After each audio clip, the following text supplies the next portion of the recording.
avec Éric Blachon, secrétaire général de Force ouvrière. Éric, qu'est-ce que vous attendez de cette mobilisation aujourd'hui? Aujourd'hui, on veut une mobilisation massive. On espère et on n'espère plus, puisqu'il y a un nombre important de personnes qui ont répondu à l'appel du 1er mai, qui est une journée, avant tout, une journée pour présenter nos revendications et avoir une pensée forte sur le militantisme et le syndicalisme à l'international.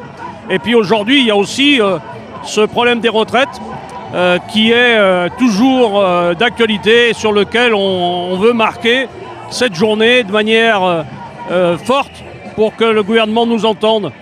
C'est pas un peu une journée, un baroud d'honneur? Ça peut s'entendre comme ça par certains, pour nous non.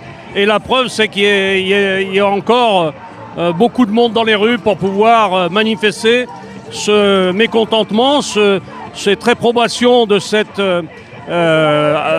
loi sur la retraite, ces 64 ans imposés, cette injustice par rapport à certaines populations de travailleurs qui sont aujourd'hui confrontés à une situation difficile pour pouvoir arriver jusqu'à 64 ans. Réellement, vous pensez pouvoir encore peser sur les décisions du président de la République? C'est déjà un premier point, c'est que d'une part, le président de la République est empêché partout là où il se déplace. Les ministres sont empêchés aussi.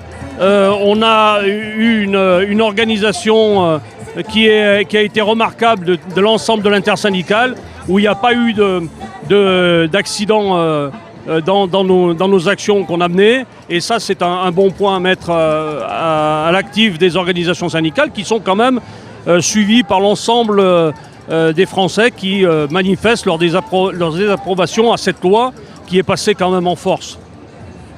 Éric Blachon, merci de votre point de vue. Bonne manifestation à vous et bon 1er mai. Merci à vous.